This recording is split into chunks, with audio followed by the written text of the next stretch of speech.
And welcome back. It is just over a month since US President Donald Trump assumed office for the second time.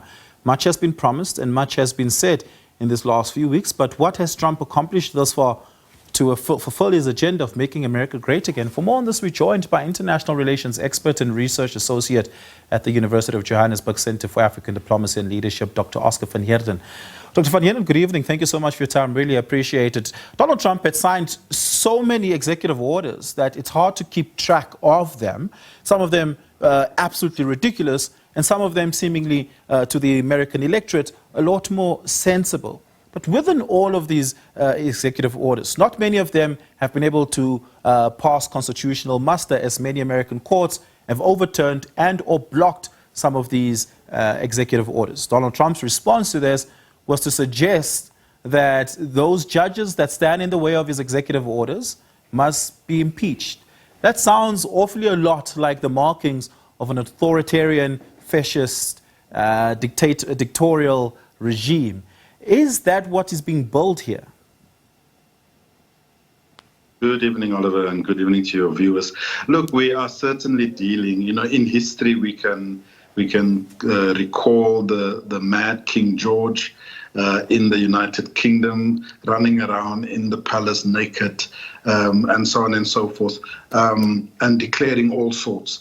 Look, the truth of the matter is, the bigger question, I think, what you are asking is there some rationality? Is there some plan behind all of this that we are observing with the Trump presidency?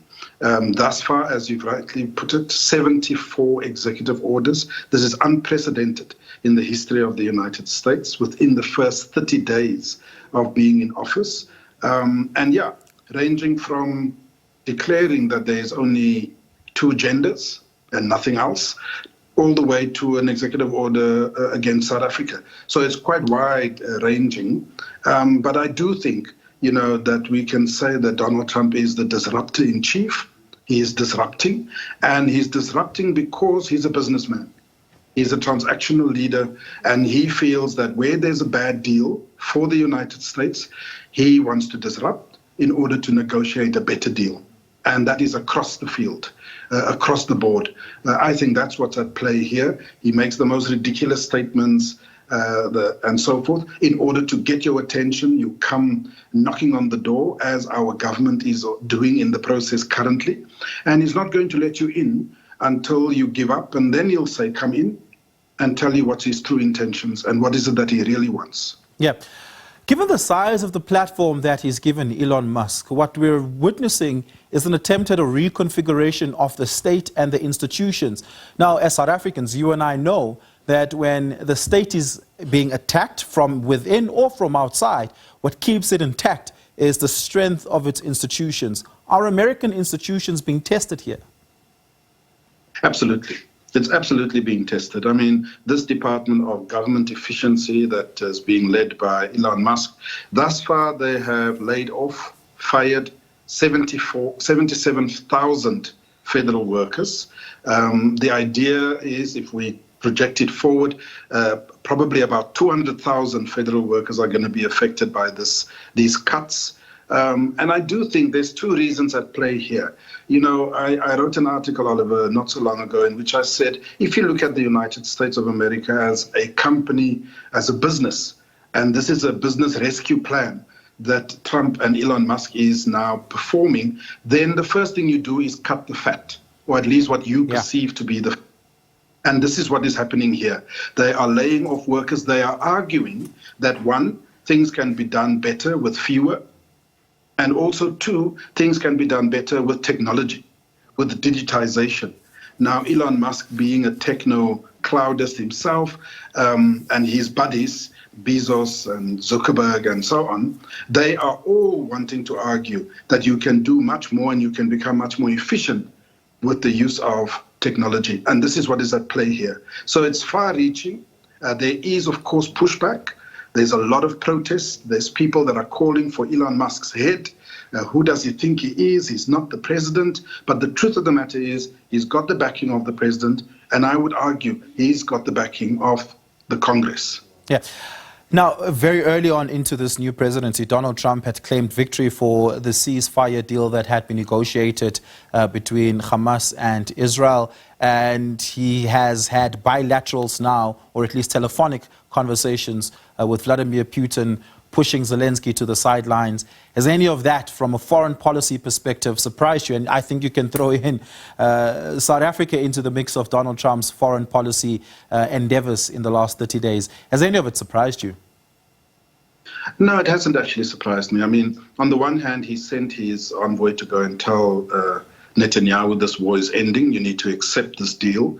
But at the same time, soon after, he had a meeting with Bibi Netanyahu and made all kinds of commitments that resulted in him making very bizarre proclamations and to the extent that they are going to take over Gaza, they are going to ask the 2 million Palestinians to be relocated to Egypt and Jordan, and so on and so forth. So we know, for example, that not only has Trump always been a very big supporter of the State of Israel, but he also certainly has a number of people now around him in the form of Marco Rubio, Elon Musk, and many others that are also pro-Zionists and therefore pro-Israel. And they're all whispering in his ear. So even the action that is being taken against South Africa has got nothing to do with the expropriation. As far as I'm concerned, it's got nothing to do with some fictitious campaign against our Afrikaner white communities in South Africa. It's got everything to do with the fact that we had the balls and the guts to take Israel to the International Court of Justice on the charges of genocide. This is a campaign against South Africa by the Zionists and its proxies from America and here at home, and that's what we have to face up to. Is it going to get any less chaotic over the next coming months and years? And how should we, in the midst of the cacophony of chaos, make sense of Donald Trump going forward? It's not going to get better, especially not for South Africa. As I said, he makes claims. I'll give you an example, Oliver. He makes claims that he's going to withdraw from NATO. It puts the Europeans into a tailspin. He doesn't invite them to the peace talks with regards to Ukraine. And then they all are going to come. Already, we know that Macron is coming this coming week. Steer Starmer is coming as well from the UK.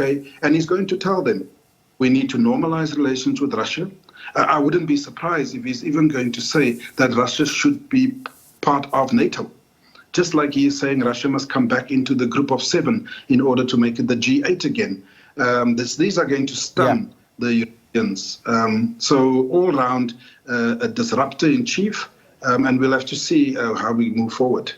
Yep, Dr. van Heerden, thank you so much for your time. Really do appreciate it. Dr. Oscar van Heerden is with the University of Johannesburg Center for African Diplomacy and Leadership, Research Associate therein.